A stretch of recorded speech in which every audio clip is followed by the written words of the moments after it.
Hey guys, it's Sammy. Welcome back to my channel. Today I'm going to be doing the video that I've been anticipating making since I started this channel, and that is going to be my favorite books of 2016. Now, I wasn't going to limit myself to 10 because I was like, I don't need limits, I can love all the books. But the list I actually created actually had 10, so this is going to be a top 10 video. We are going to count up from 10 because I know I just like it when it has like a nice order, because you can be like, what's gonna be number 1? So that's the way I'm gonna do it. But without further ado, let's get into my favorite books of 2016. This may come as a surprise to many, but I actually gave this book 5 stars, and that is Frankenstein by Mary Shelley. Yes, a classic. I did not expect this either. I read this for my AP Literature class over the summer and I adored it. I thought it was fantastic. I listened to it on audiobook because I could not read this small print. It was really terrible. And it was just fantastic. Like, I really enjoyed the story. So I would recommend this if you need to read a classic to fill a challenge, or if you're going to read this in school. Highly recommend. I gave it 5 out of 5 stars. I adored it. Loved it to death. If you don't know what it's about a Dr. Frankenstein who creates a monster, and it kind of just starts off from there. Fantastic read, honestly. Number 10. Coming in at number 9 may also be a surprise because you don't even know I read it, and that is Finding Audrey by Sophie Kinsella. I read this book also an audiobook within the last 2 weeks and stuff like that, and I loved it. I thought it was fantastic. It deals with mental illness, specifically social anxiety disorder. I thought it was fantastic. I don't know if I can exactly speak on how well it illustrates social anxiety disorder and stuff like that, but I thought it was a really good mental illness book. That's just what I've thought. I know some people with this disorder have very differing views on it. Some people loved it and said it described themselves. Some people did not, but I thought it was a really good representation. I thought it was a beautifully told story. I really liked the characters. I really loved the family dynamic in this book. It's basically about this girl who has a very traumatic event happen at her school, and she's homeschooled and she's living at home for the next 6 months, and she hasn't had any outside contact with anybody, and it just kind of centers around that. I really loved the love interest in this novel. This book was also just hilariously funny. Like, the brother and the mom in this honestly cracked me up. If you haven't read Finding Audrey yet, you really need to. Like, I was surprised how much I loved it, and the audiobook's only like 6 hours long, so like that's nothing. I just thought it was really, really good, and I highly recommend it, so that is why it is my number 9. Coming in at number 8 on this list is The One by Kira Cass. I read the majority of this series last year. I read this, I think this was the first book I finished this year, and I just loved the finale. I think I gave this 5 stars. I absolutely loved the series. I read The Crown this year and also The Heir, but I didn't love that as much as the original trilogy. I'm surprised and I'm a little sad this isn't higher on the list, but honestly, it's not quality literature. It wasn't even exactly greatly, like, well written, but it was such a fast read. It was like addictive as hell, and I loved it to pieces. I thought it was a very satisfying ending, although very dramatic. But basically just it is the finale of The Selection, which The Selection is about, it's basically The Bachelor, but it's about royalty. Like, all these girls went to the castle and are trying to woo the prince in order to become the princess. Trash, but loved it to death. Number 8 on my list. Coming in at number 7 on my list is Salt to the Sea by Ruta Sepetys. This is my first historical fiction novel that I'd ever read, and I loved it. It was beautifully written. It was told in 4 different perspectives of these 4 teenagers during World War II. It showed 4 very different perspectives on what was going on, and I just thought it was really beautiful, and I loved how it all connected at the end, and I just can't. And I really love historical fiction, and this is the reason that I'm going to be picking up way more historical fiction in the future. 10 out of 10, 5 out of 5. These were all 5 stars. Loved it. Coming in at number 6 on my list is City of Glass by Cassandra Clare.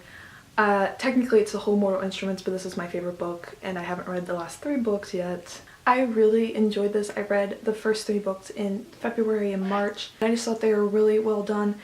The writing style of the first 3 books was not my favorite, but I thought this book was really well done, and I'm excited to read the other 3 books in I'm planning on reading them next year, and hopefully they will be on my favorites of 2017. Hopefully. And now we are in my top 5. So coming in at number 5 is Clockwork Princess by Cassandra Clare. In my opinion, bounds and leaps above City of Glass, but it's a finale and her writing style was a lot better by now. I absolutely adored this finale. I thought it wrapped everything up beautifully. It is my favorite Cassandra Clare book as of right now. Wonderfully done.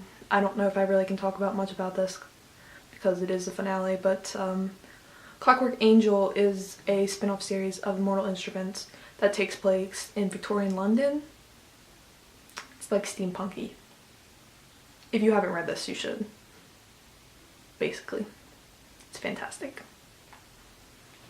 Coming in at number 4 on my list is Two Other Boys I Loved Before by Jenny Han, and also P.S. I Still Love You by Jenny Han, but I'm only going to include the first one just because I feel like adding like multiple installments of the same series in a top 10 is just kind of pointless, because if I like this one I probably like the next one and stuff like that.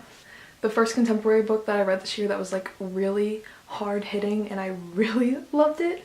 If you don't know what it's about Laura Jean, who writes all these letters to her past loves to tell them why she doesn't love them anymore, and she puts them in a box. Well, one day the letters get shipped off to everybody and all those guys come back in her life. It was fantastic. The family dynamic in this was beautiful. I thought it was fantastic. The second book was also amazing. I read these both this year. I both gave them 5 stars. Love them to death. If you're gonna pick up a contemporary, you need to pick this up. I know contemporaries have been really lacking lately, but this one is fantastic. And also it is own voices, so yeah. So we are now at top 3, aka I'm about to gush my feels out. Coming in at number 3, which might be confusing because you're like, alright, so what have been my favorite books of the year? Coming in at number 3 we have Ignite Me by Tara Mafi. Might be a little confused, you thought this would be higher, what's gonna be up there? I read this book last month. Wonderfully done. Love this series to death. I thought it was beautifully written. If you don't know what Shatter Me is about, it is about a girl who has a lethal touch. Basically the premise. This last book was phenomenal. If you want to check out my thoughts on the whole series, I will link up my series review of this. I love this to death. This book in particular was the best out of all of them. And Warner and Juliet though. Check it out. You'll want to. It's literally so good. Yeah. Coming in at number 2, y'all about to be shook because you probably have no idea this is on my list unless you follow me on Goodreads and Twitter. That is Illuminae by Jake Kristoff and Amy Kaufman. Guys, this is my number 2 of the year. This is literally astonishing. I finished this like last week. I've read so many good books in like the last like month and a half. It's freaking amazing. This book slayed me. Yeah. And you might notice that it's already up here. I'm kind of glad because like I tricked you, like what's it gonna be? She already has it up there. But no, I have 2 copies now because thank you, hello Madeline. I have a signed copy now. I'm gonna cry because this is actually an astounding book. If I'm not gonna tell you much about it, I will tell you that it takes place in space. That's all I'm gonna say. It's science fiction, but it is written in multimedia. So like, it's written in chat logs and video things and beautiful. Like, there's also some illustrations in here. It is like, if I had to rate a book on like just the quality and just like the pure like awesomeness of a book, this would definitely be first, but we all know what my first book is. That wasn't really a secret to anyone. But this was absolutely astounding. I'm currently reading Gemina, so like technically this will Gemina will probably be up here too, but I haven't finished it yet. 5 out of 5 stars. I loved it to death. Not much to say. Read it. If you have not read this yet, you need to read it. Like, I put it off for way too long, and you need to do it. Yes. Coming in at number 1 on this list should be no surprise to literally anyone. is A Court of Mist and Fury by Sarah J. Maas. I mean, is this even surprising at this point? I loved it to death. I read it in July. I read it in July, it came out in May. It was knock you off your feet, swoon worthy, best squad goals, beautiful writing, slaughtered me. I was actually having an internal struggle between picking this, Illuminate, and Shatter Me because they all like slayed my soul, but this one really like killed me. I cried, I laughed, I did everything. If you haven't read this yet, you have to. If you haven't read A Court of Thorns and Roses yet, you have to. I'm talking to you, Ashley, if you're watching this. Awkward if you're not, but you need to read it. So that's all I have for you guys today. As of right now, I've read 48 books this year, so I still have 2 more to read. One of them is going to be Gemina, and I think the other one is going to be a school book, so I will have rounded out the year, so that's why I'm going to post this a little early for you guys. It was an amazing reading year. I'm going to be reading 50 books, and I couldn't be happier. I'm so excited for next year because there's still so many great books I have to read, and I can't wait to be making more videos for you guys. So excited for what 2017 has in store. Let's kill it. Thank you guys so much for watching.